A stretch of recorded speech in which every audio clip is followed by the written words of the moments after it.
అదే RTV app వార్తల్ని క్షణాల్లో చదివే అవకాశం ఉంటుంది. ఒక న్యూస్ పేపర్, ఒక టెలివిజన్ ఛానల్ మీ చేతుల్లో ఎప్పుడు ఉంటాయి. మీటర్ రీడర్స్ దాదాపుగా 18 సంవత్సరాలు 20 సంవత్సరాల నుంచి పనిచేస్తున్న మీటర్ రీడర్లకు విద్యుత్ సంస్థలో ప్రత్యామ్నాయ ఉపాధి కల్పించి విద్యుత్ మీటర్ రీడర్స్కు ఉద్యోగ భద్రత కల్పించాలని ఈరోజు డివిజన్ హౌస్ ముందు డిఈ గారు ఆఫీస్ ముందు ధర్నా చేయడం జరిగింది. ముఖ్యంగా ఆంధ్రప్రదేశ్లో దాదాపుగా 4000 పైచులకు విద్యుత్ మీటర్ రీడర్స్ పనిచేస్తున్నారు.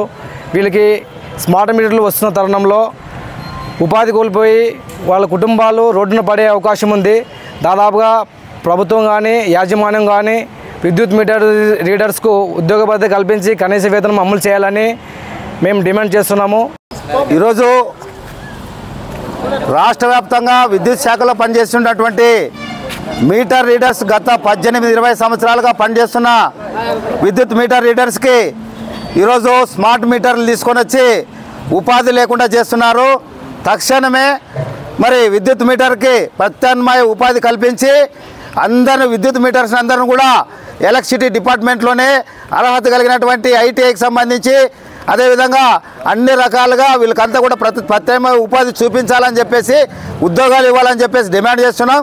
అంతేకాకుండా యాజమాన్యం ఎస్రో అకౌంటు విద్యుత్ మీటర్కి అమలు చేయాలని గత 7 నెలల క్రిందట మరి సర్కులర్ ఇచ్చినప్పటికీ ఇక్కడ ఉన్నటువంటి జిల్లా స్థాయి మండల స్థాయి అధికారులు అదేవిధంగా కాంట్రాక్టర్లు చలనం లేకోకుండా ఈరోజు ఎస్రో అకౌంట్కి సంబంధించి అమలు చేయకోకుండా నిర్లక్ష్యం చేస్తున్నారు.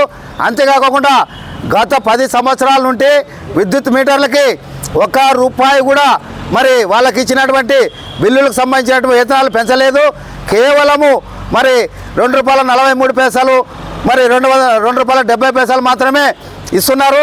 తక్షణమే వీళ్ళకి ఎస్ట్రా అకౌంట్ ఓపెన్ చేసి కనీస వేతనం 26,000 ఇవ్వాలని చెప్పేసి అదేవిధంగా ఎలక్ట్రిసిటీ డిపార్ట్మెంట్ ప్రభుత్వ ఉద్యోగులుగా గుర్తించాలని చెప్పేసి డిమాండ్ చేస్తున్నాం. మరిన్ని వీడియోస్ కోసం ఛానల్ ని సబ్స్క్రైబ్ చేయండి. లేటెస్ట్ అప్డేట్స్ కోసం వాట్సాప్ ఛానల్ ని ఫాలో చేయండి. అండ్ లింక్ డిస్క్రిప్షన్ లో ఉంది.